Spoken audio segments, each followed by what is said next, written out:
Hi, everybody, and welcome to the media show on the Pod TV network. I'm going to bring in our guest, and then I'll take a break, and I'll be right back. First of all, we're going to bring in Rick Grosner, who is a former writer, Jimmy Kimmel Live, coming from Los Angeles. The Honorable Dan Worthington, former Associate Dean of the University of South Dakota School of Law, and our President of the network, Kim Calhoun. And I'm going to turn over to Kim, and I shall be right back. Oh, all right. Hello, everyone. And thank you for watching us here on the media show. Let's talk about some of the current events that are going on in the media, which I'm unfortunately not as up to date on as I should be. But Rick, what are some of the things that you think are happening today that are impacting the media, not just for the media itself, but economically impacting us? Well, we've gone from broadcasting to narrowcasting. In the 80s, 30 million people tuned in to see Johnny Carson every night. And Cosby had a 35 rating. I just looked up the highest rated scripted show is NCIS, that has a 0.5 rating in the 18 to 49 demographic. So wow. The audience has shattered, split into a million pieces. Everybody kind of, pursuing their own interests and pursuing quality viewing, away from mainstream TV. That's interestingly put. Do you think that podcasting and other means of streaming video on demand have taken away from that? Yeah, I mean, people used to take what they were served in the 70s, 3 broadcast networks and then a public TV station. And if you didn't like what was on those channels, you were stuck. And now people can watch whatever they want, whenever they want. And that includes TikTok, where the entertainment is super condensed. You get a blast of entertainment in 30 seconds, and then you get another blast. So it's the way 2/3 of Americans are overweight because food is delicious now. We're also gorging on better entertainment than we had 50 years ago. I mean, I would agree with you. We've massively become obese because we sit and don't get enough exercise, and we generally just binge watch these things at 30-second intervals, which means we're feeding our brains probably worse things than we're feeding our bodies, right? Just because it's funny or entertaining doesn't mean it's healthy or good for us. We're no longer researching or studying and in-depthly implanting seeds into our mind for a healthier mindset. But, Dan, I mean, what are your thoughts on this? This is a very deep subject. No, the choice of entertainment is not a bad thing necessarily, and it's good in a sense that we're not stuck with just the mainstream programming, because as we know, the news has become more and more biased and left-centric, and it's propaganda basically now, and so you got that both on the left and the right. And that is not, since no one is really telling the truth, it's not healthy for the marketplace of ideas, because the truth isn't getting expressed in the marketplace of ideas. There are a lot of ideas that are out there, but are not, and everyone is claiming the other side is telling false narratives. And they're both full of crap. I mean, it's just the way it is. I mean, that, I know that. I try to watch both kinds of experiences to see what I think is going on. I mean, smart enough people can figure it out, but it's just a free-for-all out there, really. And a lot of it is because if it doesn't bleed, it doesn't lead. Doesn't lead. Yeah, exactly. Yeah. Yeah, Rick. I work out at my local YMCA, and there's TVs in the gym, and they're not allowed to turn on either Fox News or MSNBC because they found that it was leading to arguments among the people using the gym. Rick, it's interesting you say that because people have become non-friends because of all of this. Like they get into fights on Facebook about what was, and my point is always, one of the things I despise more than anything is a person who's talking about a speech that somebody gave, and rather than just letting that speech play and letting the narrative come from the viewers and their opinion, they decide to chop the speech up, take out what they want from it, and play their own propaganda game and give their review, thinking we're too stupid to make our own reviews. I hate that kind of media. I despise it. I despise it when they chop up speeches or chop up something that someone said in the Senate, and they pull out just what they want, leaving out the very important details or what they really meant to say, and turning it and twisting it and making it their words. But then they sit there and they tell you what to think. Oh, this is I hate that, and I despise it. And now I'm tuning out people on Facebook who are posting that crap. I don't want it. If you can't play me the whole speech, don't play me somebody telling me how to think about it. It's irritating. So Biden is what, 79, and he also has a stutter. So what Fox and other networks, I don't know if they're doing it still, but they used to like to just grab the places where he verbally stumbled and said, well, obviously Biden has dementia. And then my old show, Jimmy Kimmel, came up with a deal where if you play Trump making a speech at half speed, he sounds drunk. Probably anybody, but like they had a whole thing. They keep drunk Trump. I know. I mean, we need to. I personally, when I see something, I will take the full video and I will clip it and send it to the person posting the other propaganda and go, watch the full video before you try to tell me that this is the truth. And both sides were guilty of it, not just one. And, everybody thinks I'm always one side. Oh, you're for the Gulf. Oh, you're for this. No, I'm not. I'm for just the truth. I'm for but Kim, pull that out. Kim, isn't part of the problem, though, that we've got into this stasis of quick media and everything? Because I don't know that you can get the full context of anybody's speech in a 30-second clip or a 30-second part of the news. And unfortunately, as we all know, the news media, and I've actually got training in that, are definitely looking for the quickest news story and the fastest news story. For example, if you got a press conference on what's going on in Memphis, I doubt very seriously that they're going to cover the entirety of what the chief said or what anybody said. They're going to give you the 30-second highlights or the 1-minute highlights because they're trying to get the news as rapidly as possible, and they're also trying to do it in a way that will get people riled up in one way or the other in that space. So that is part of the problem, is that I don't know that we are seeing journalism in the historical way where you would literally have people watching whole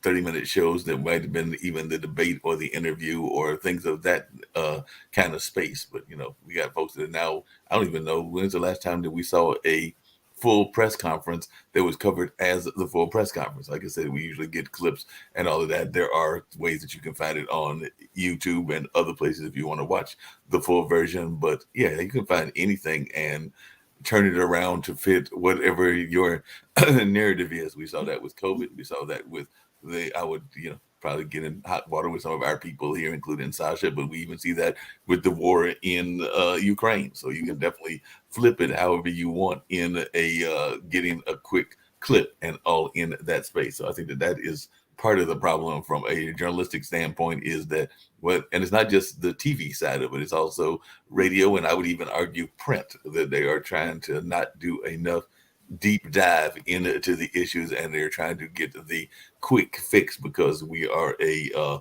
nation of folks that want things fast and in a hurry, and all in that space. But that's some of my quick thoughts. I don't know if Rick has any counters or if you have any counters. I have a terrible, stinky analogy where the truth, I think of the truth as a big turd. It's messy, it's complicated.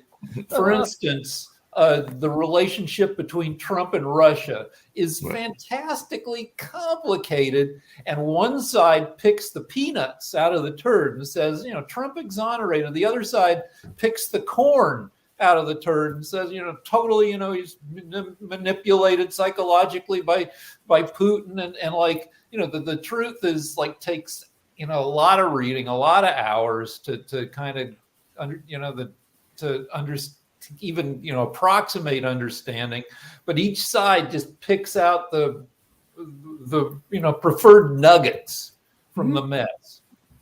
Yum. Sounds horrible to me. I like that. That is funny. I love it. But that is literally what people are doing, and unfortunately, Well, that pretty well describes it, doesn't it? That describes it quite accurately.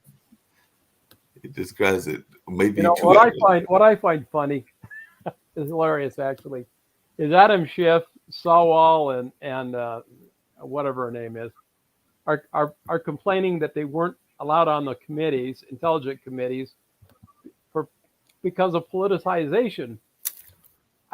And that's all they did for the last 2 years is politicize everything. So I mean, it's sort of like the pot calling the kettle black, right? But Dan, can we say that has not been going on for a while? I mean, we had a very famous senator here in North Carolina that was known for politicizing things on a regular basis. He's passed away, but I think Kim had some dealings with him way back when. But Senator No was politicizing things way back in the 70s and even parts of the 80s. And there are a number of other folks that have been doing it even now on both sides of the aisle. And there's a number of folks that need to get off of this aisle conversation and maybe just actually sit down and have discussions about how to help their constituents, no matter whether they are black or brown, white or red, Democrat or Republican. But too often that's not the way of the narrative. It's oftentimes trying to play to your base, whatever that base is. With gerrymandering and safe seats, there's often no upside to moving towards the center. Mm-hmm. If you're in a safely Republican or safely Democratic district, you need to win your primary. Right. And the people on the extreme, the more extreme somebody is in their political beliefs, up to a point where, of total craziness, the more likely they are to turn out to vote in a primary. So you have to win, the extreme voters. And there's little incentive to be in the center. And there's also little incentive, like you have to spend, if you're a congressperson, I think you have to spend roughly half your time fundraising. You have to go to this separate building that's basically a giant boiler room and get on the phone and just beg people for 20 hours or 30 hours a week for campaign fund contributions. And that kind of job doesn't necessarily attract the best people. Oh, well, that explains why you have the subpar people right now in Congress. Because I was wondering, the other problem that I have, and this just deals with the media, is the agenda. And everybody does, a lot of people don't mention the agenda and how important it really is. It's not what the topic you're talking about. It's selecting the topics that you're going to talk about is really important, because that sets the tone. And unfortunately, what I've seen, Rick, is the media all choose the same topic. In other words, what's the hot topic of the day? And they put it on. And that hot topic of the day may not be the most important topic.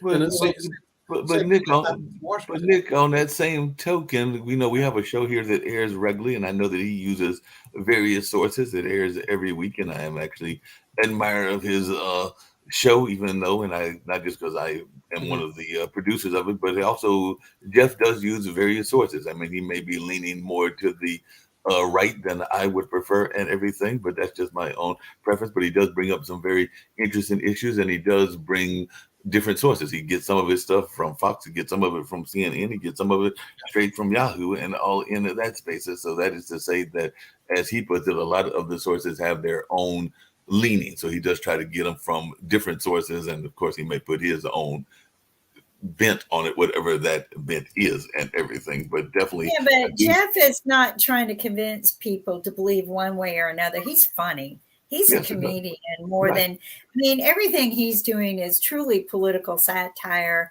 Right. And so I don't put that into any aspects of what we were talking about previously. I think he's very funny. I find it very entertaining.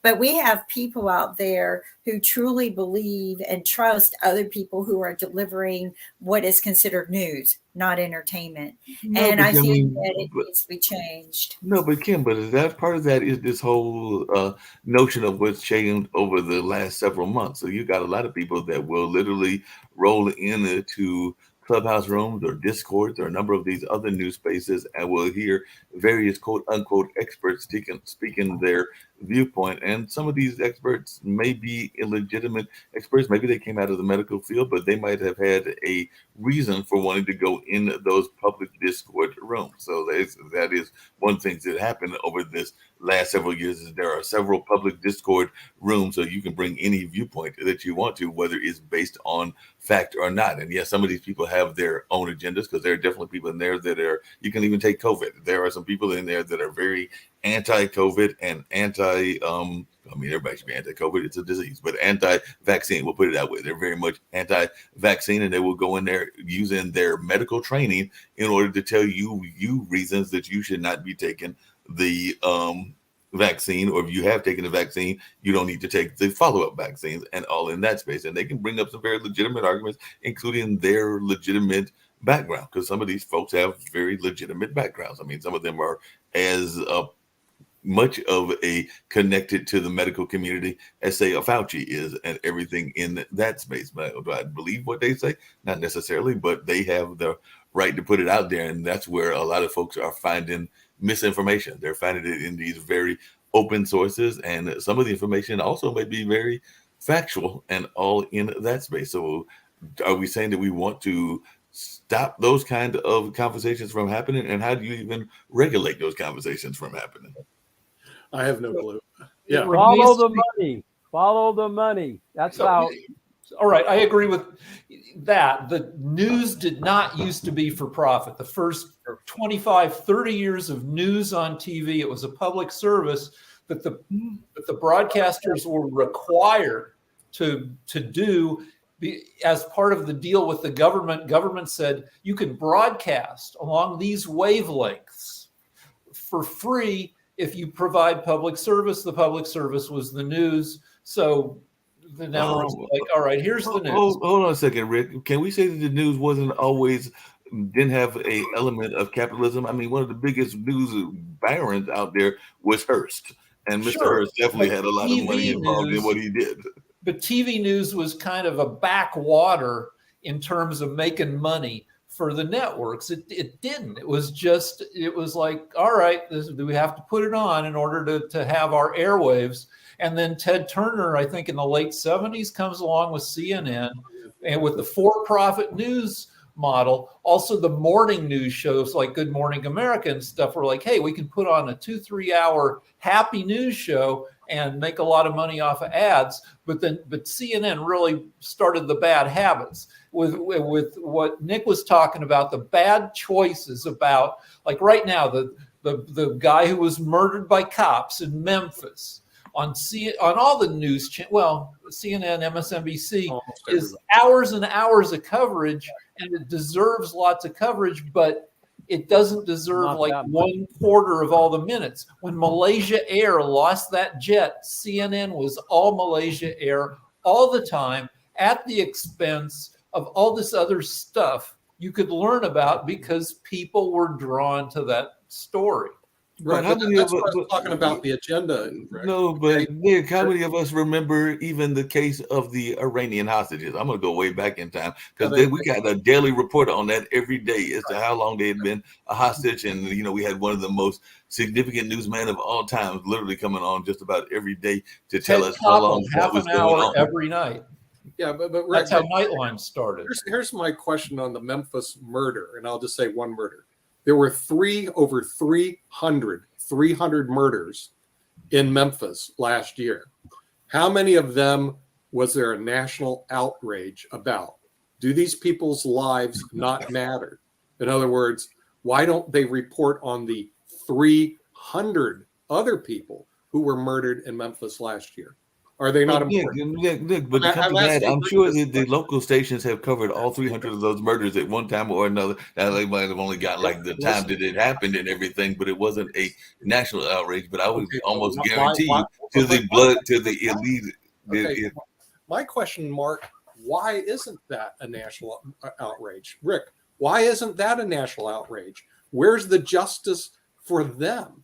Why aren't people marching in the streets for the 300 people in Memphis? For one thing, it's not easily encapsulated. The cop murder of the guy is just clearly heinous, and it also, like, while heinous, encouraging, because those cops are going to be. I don't know what they're charged with now, but they're going to be I think charged. it's second-degree murder. Okay, so like people are overjoyed when cops are held accountable.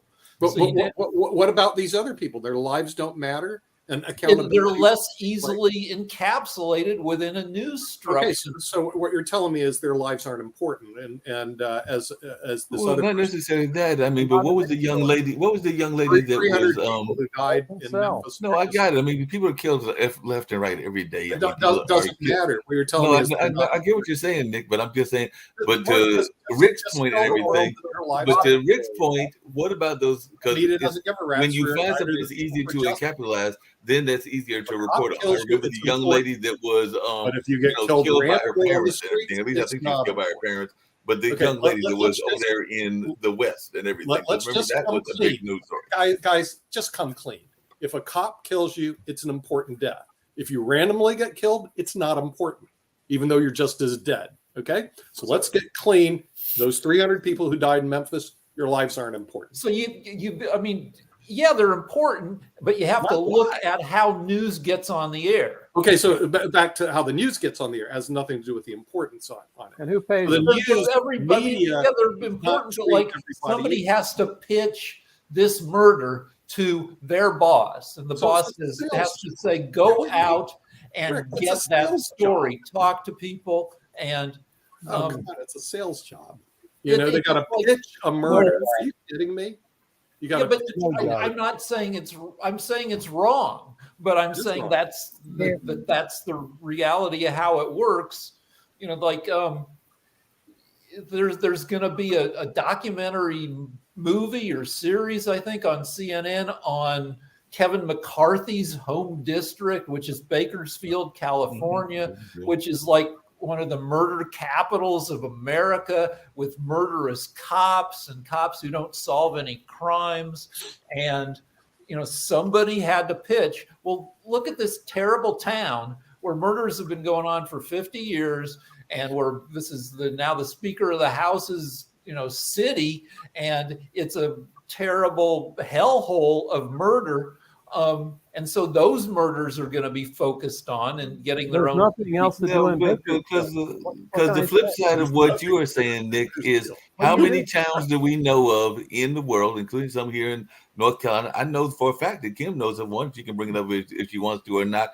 That the police officers are not held accountable either. So and to what Rick is saying about this town in California, I could probably find several stories of different police forces around the country that are also not covered, even though the people in those communities know that those police forces are corrupt and are having issues within those police forces. Hold it. Why aren't the drug dealers who are corrupt being held accountable?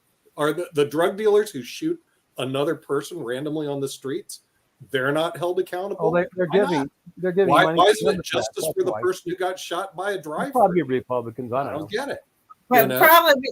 Well, here's the thing. I think it's a matter of who's invested in what. And Right. I was having this conversation with someone the other day, and it's obviously obvious that probably a lot of these drug dealers are financed and supported and legally supported by a lot of our government people. I mean, Illegal. No I doubt think about money flows in various different ways, and it's all in who That's is how in Clinton who. got into it.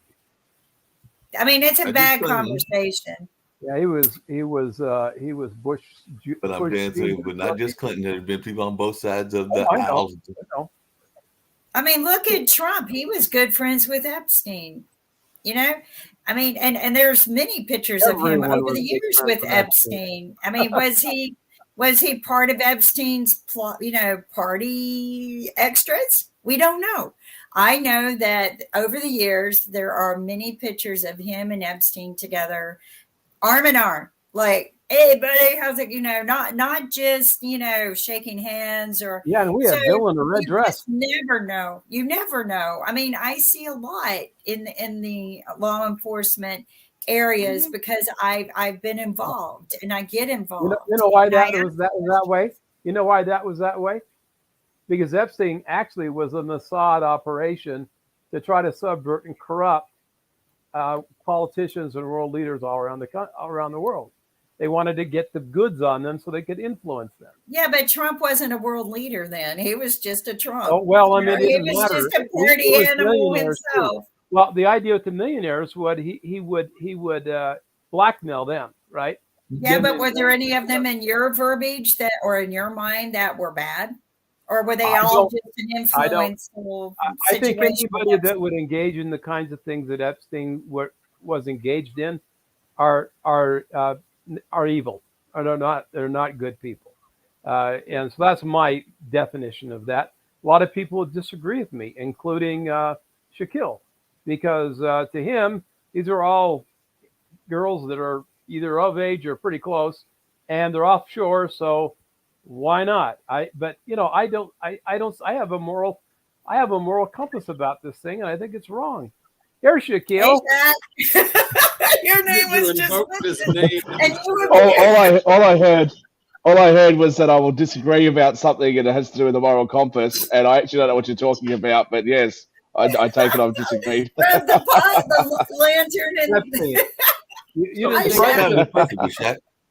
I thought Russia we were- has spent $300 million grab the over the lantern, past. say his name, and he appears. his Shaq. name and he appears. So Russia has spent $333 billion over the past 10 years subverting Western democracies. Oh yeah, that's true. And that's such a bargain. It's not, I mean, that's $30 million a year to create chaos Right. in all these other countries. Yeah. And even without Russia, I have Twitter brain. Over the weekend, Soros has spent more. the Lakers lost a game because of a terrible no call on LeBron James at the end of the game. Wow. And I just started tweeting like crazy. And I realized after like 4 tweets, it's like, I've tweeted more about this stupid basketball game than I've tweeted about the murdered Memphis guy. And Yeah, but Rick, since we're going to talk about that, did you tweet about the bad call of where they couldn't decide whether it was a timeout or not a timeout in the championship game between Kansas City and Cincinnati? Because I'm sitting there going like, don't y'all know how to keep I track? tried to get timeouts? my head. I wasn't watching it, but I read, hashtag NFL fixed. So yeah, that was a big controversy, but I didn't feel qualified because I didn't watch that part of the game. Yeah, Okay. I'm just Hey, saying. Shaquille, what city are you in? Where are you at now?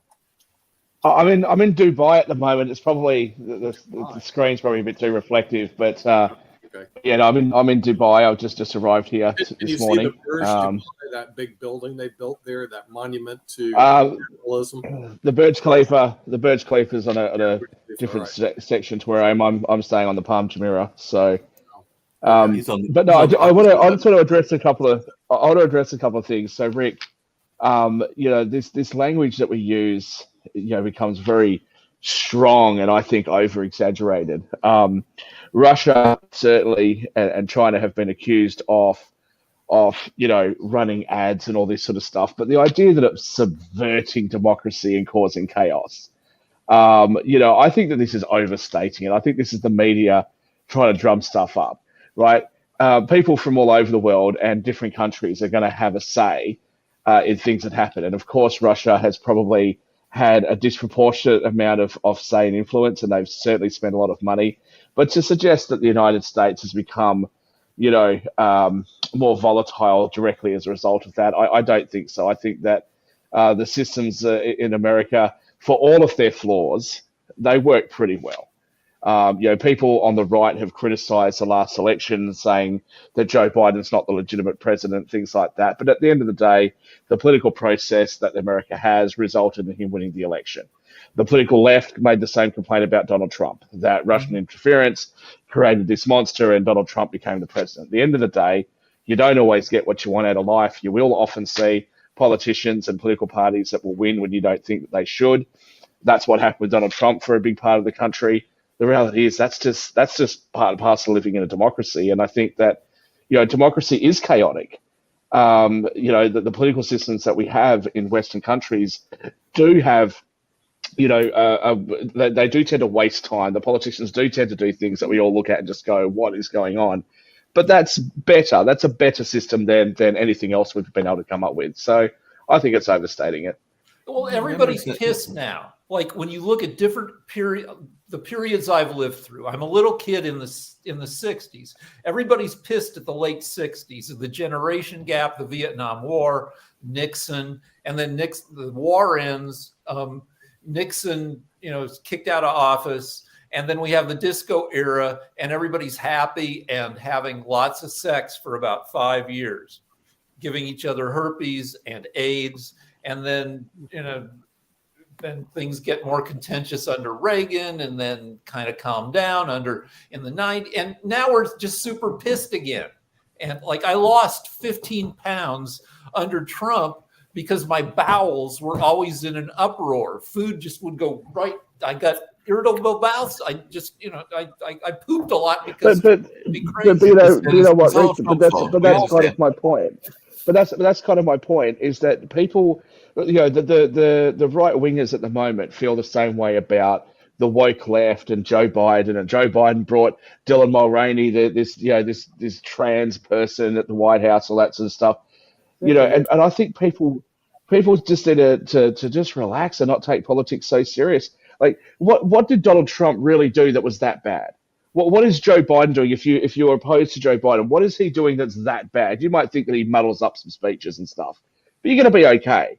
Do you know what I mean? America's not going to collapse because of these things, and that's what everyone tries to make out on one side or the other. Of stuff, of information and pseudo information that keeps us riled up all the time.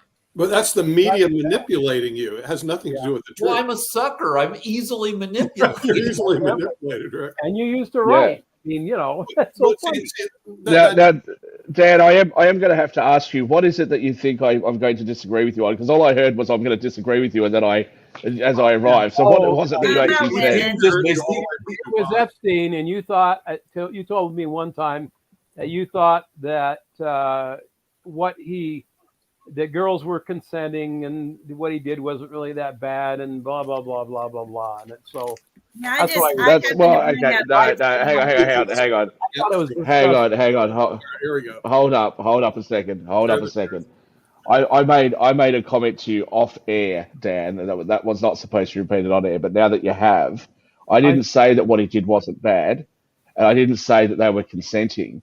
I was drawing the connection that the age of consent in the United States is higher than the age of consent elsewhere.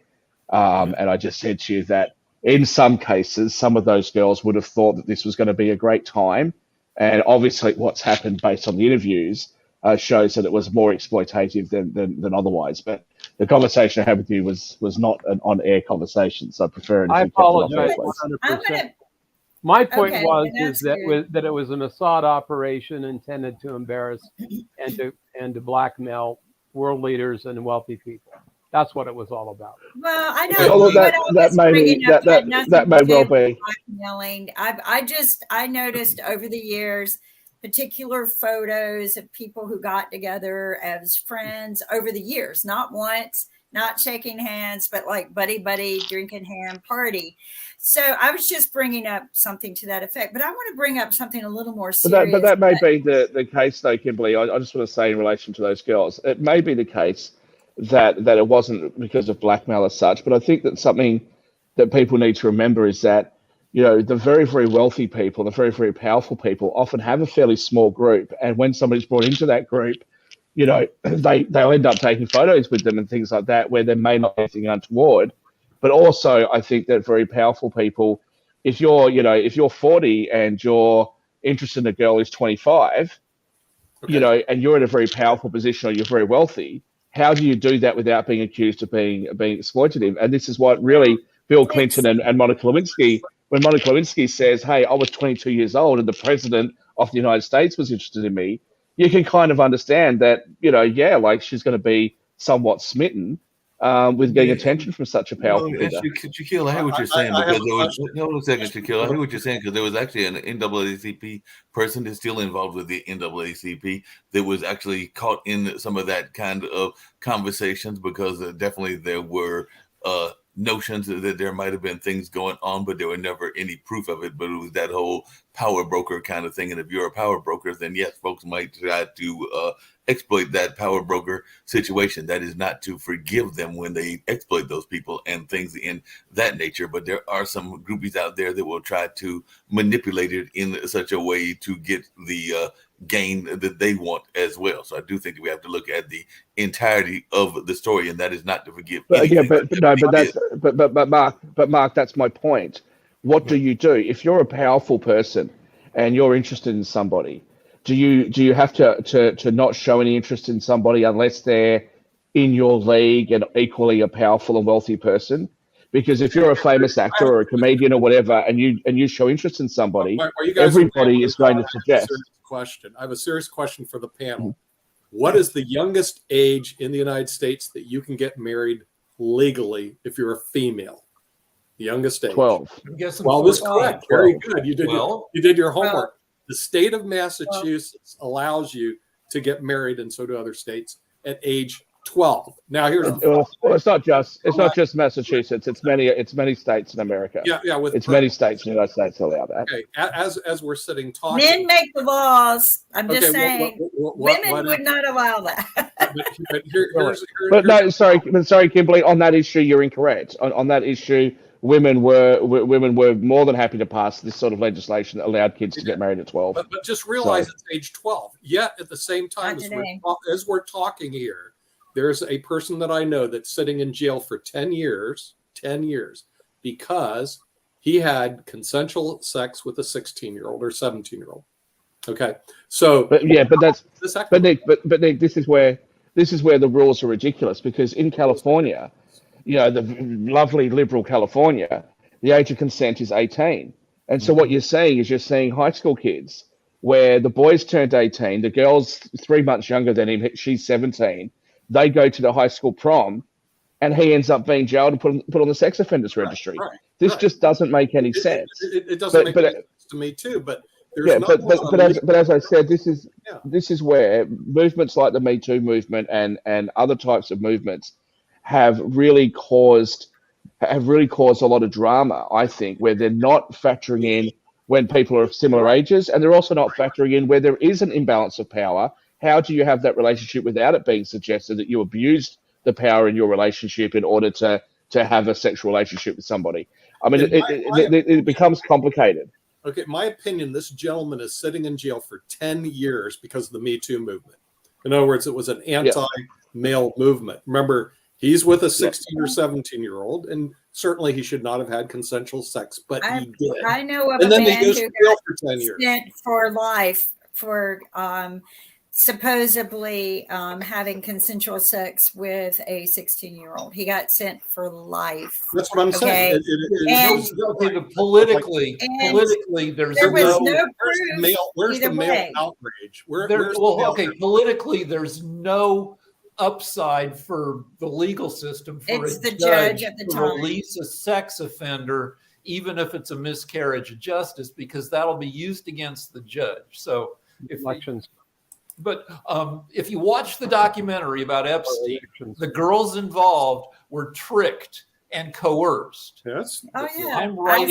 I'm writing a novel about the near future where things are even creepier than they are today. And in the future, rich people go to an agency that recruits, 18, 19-year-old girls, psychologically screens them and engages in hyper consent, fully informs them about the creepy shit they're going to do, and has them sign a zillion releases and screens them to make sure that they're psychologically unlikely to be driven crazy by, being preyed on by rich old men.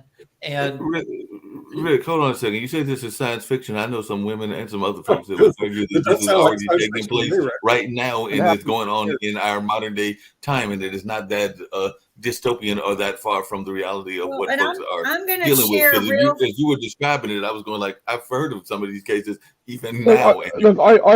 I remember when I drove from LA to Vegas, there's big billboards advertising strip clubs. When I was over there, it was 2020, and it said now showing the class of 2019.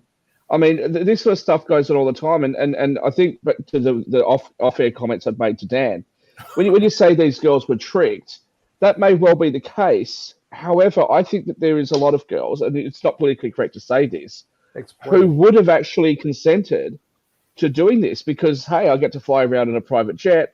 I get to meet with some of the world's most powerful people. There are some people, Rick, you may not think it's okay, but there are some that would have. Just like an 18-year-old girl, Netflix did a documentary, I think it's called Hot Girls Wanted. These girls are 18 years old and they're going into porn. But, they go in for 6 months, they come out, and then for the rest of their lives, they've got this hanging over them that people can look them up and all that sort of stuff.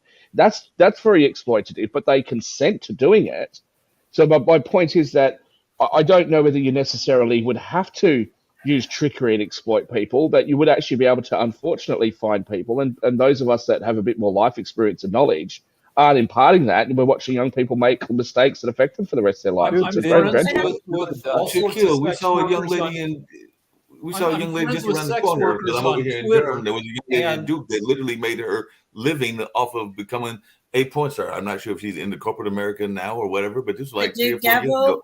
Good for her. I was kind of proud of her because she didn't have enough money to go to school, and so she didn't do like heavy porn, but she did, strip dancing and stuff like that. And they let her go from the school because they said it was unethical. But I want to bring up something that is very unethical. It is happening today. I am a witness of it. It is very disturbing. And I want people to kind of think about this because it happened to me and it's bothering me really, really bad because it's making me sick. Rick, how you said it's making me very sick. But I have a lot of people on my site, and it's very hard to keep Messenger from certain people. But when people send me things, I will block them. And if they're bad, I will report them. Well, this one person kept sending me some very disturbing videos, porn videos of girls, very young girls. And I immediately reported it to Facebook. Okay. And when you do that, you are blocked from communicating with them, which is fine with me. But I wanted Facebook to do something about it because if they're sending it to me, they're sending it to others and they're sending me communication to talk to me about it. But this porn was very disturbing. So I reported it. All right. Did Facebook take that person down? No. But do they take Nick or Rick or you down for saying a word or doing something? Yes, immediately they'll put, but they didn't. They not only didn't let him block him or take him down, they allowed him to send massive amounts of porn. Now I'm getting thousands of porn, and he's harassing me. He's saying very rude and crude things to me. So they didn't take him down. They didn't stop him. So I reached out to my friends in the cybersecurity world and said, why is Facebook not even stopping him. And odds are he's probably doing this to young girls and recruiting young girls. And they said that's because every time they send this out and people click on it, Facebook gets a lot of credibility for the clicks, the views, and stuff like that. So they're not going to stop the horrendous amount of disgusting videos being sent and of young women. But I reported him. Did they stop him? No.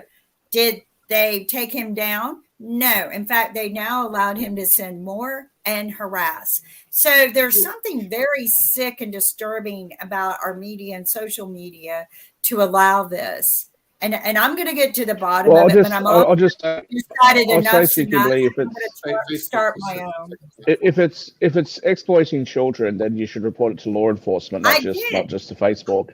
And if it's not that, but it's actually with consenting adults, I believe in the United States, certainly, I believe it is a crime to actually disseminate this type of material without the consent of the receiving party. Exactly. So I'd report it to law enforcement and insist that they do something about it. We got to report it, and you got to report to the right law enforcement that can actually do something about it. Yeah, because they can't.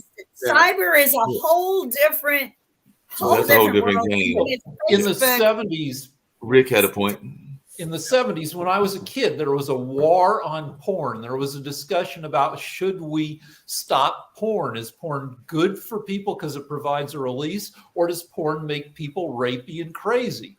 And that debate is over because porn has won. There's an unlimited cornucopia of porn available on the internet.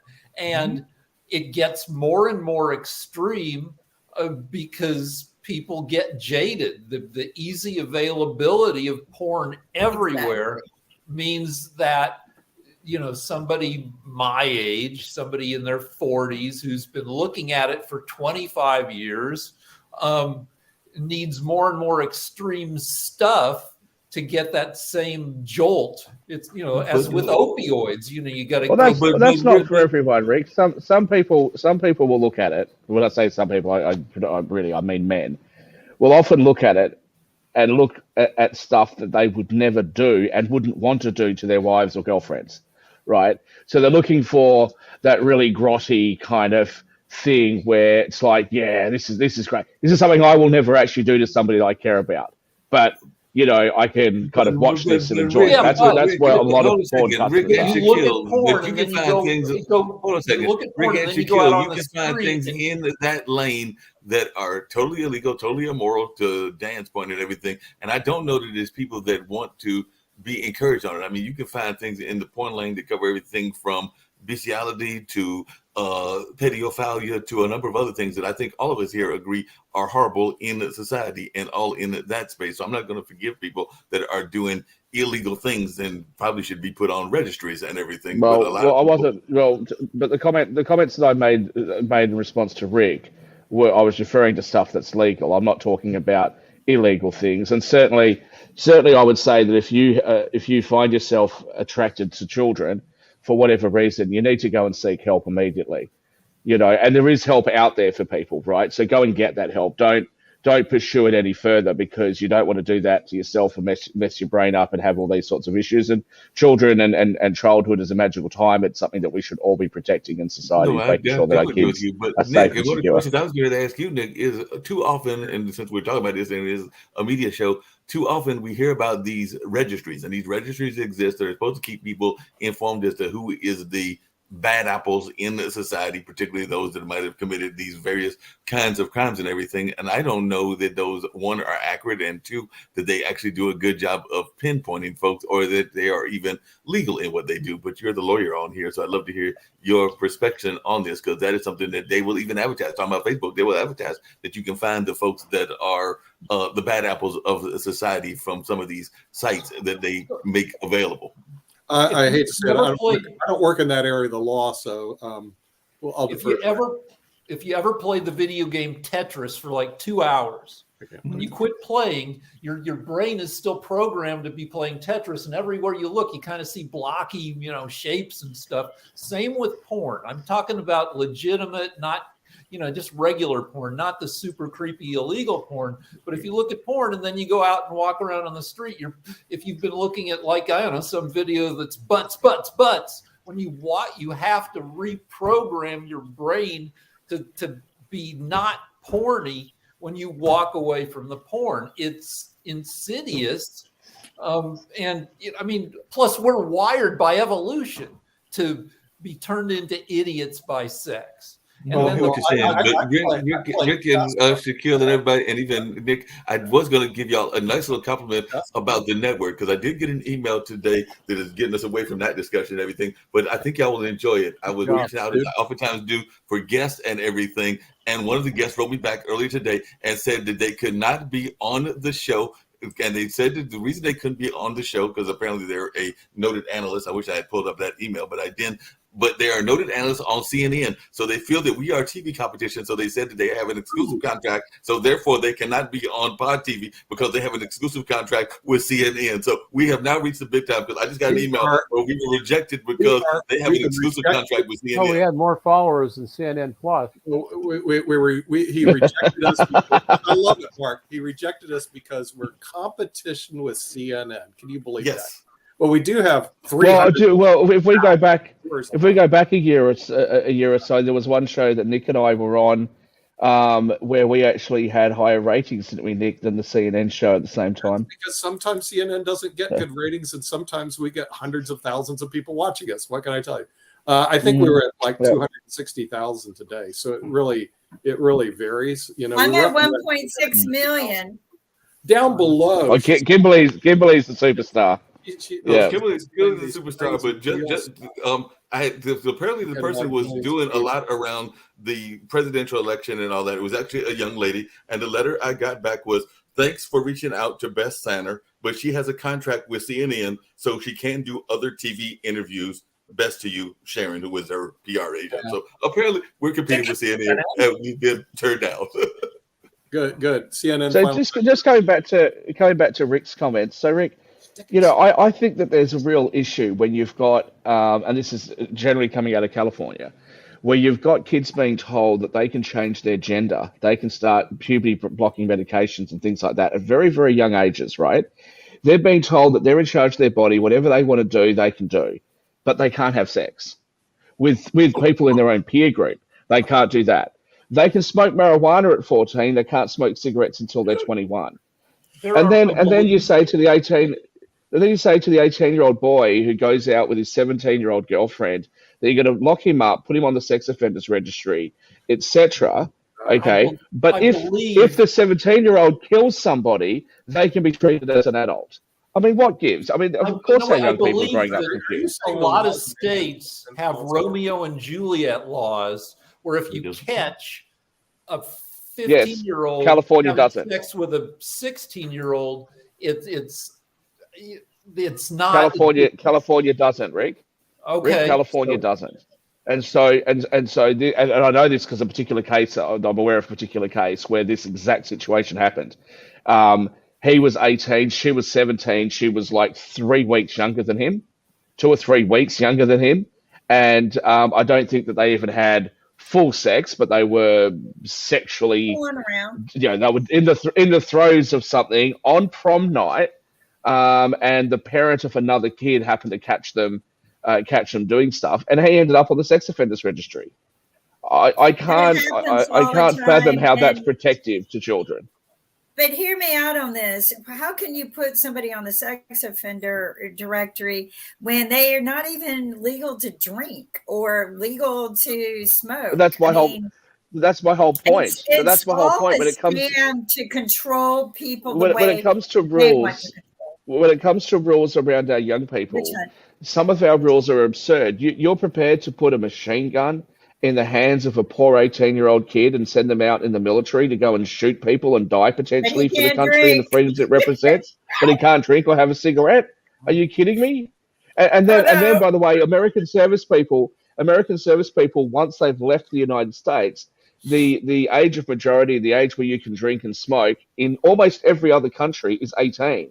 So an American kid goes overseas to fight for the freedoms the United States has, just so that when they first get overseas, they all of a sudden have freedoms that they don't have back home. This is absurd. It's ridiculous. And as I said, meanwhile, you're happy to tell 12-year-olds, 11 and 12-year-olds, that they can start gender changing, medications and puberty blocking medications, which will have long-term effects on their fertility. It just doesn't make any sense. And I think the media needs to be more honest with people, and there needs to be more discussion about these things. It actually does make sense. If you're going to put arms in somebody's hands, you want them to shoot a gun. You don't want them drunk, Shaquille.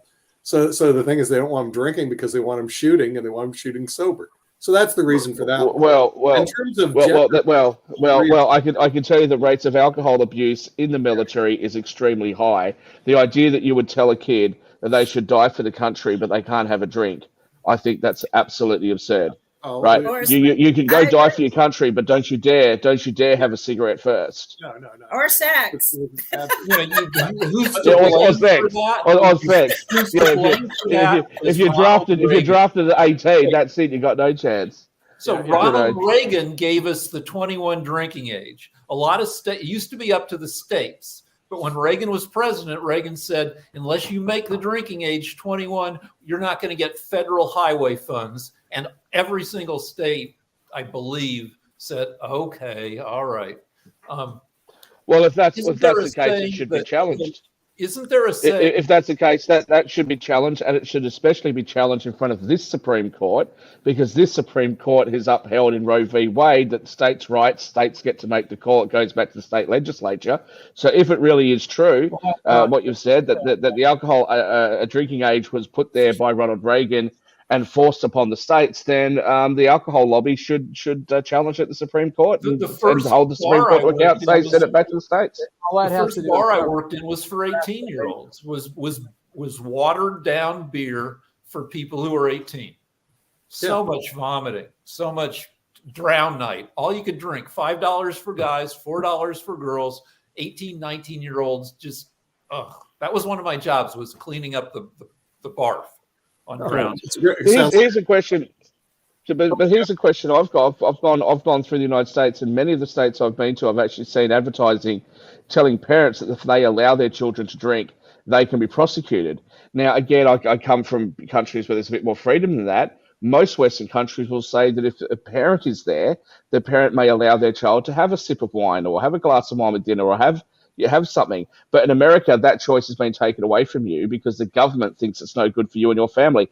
Again, my response is going to be, and I know conservatives, Dan, aren't going to like this, but if you want the government off your back, they need to be off everybody's back for everything. Parents and families should make this decision, not the government. Well, I think in the country you're in currently, they do have decisions making by their government because they're a dry country, basically, in Dubai. Shaquille. Dubai, I can drink as much as I like in Dubai. Yeah. And get much higher quality stuff for a much lower price. Yeah. And don't forget, I flew over here on Emirates in first class, so I'm drinking $1,000 bottles of Hennessy Paradis on the plane. So Dubai's great. Oh, that's what I thought. It's the freedom state. We're at the hour, and thank you. We're for at the hour. We watching. got to go. Oh shoot! All right, we're just having And a good time. we'll see you guys next week on the media. On the media show. All right, we'll see you next week. Bye bye.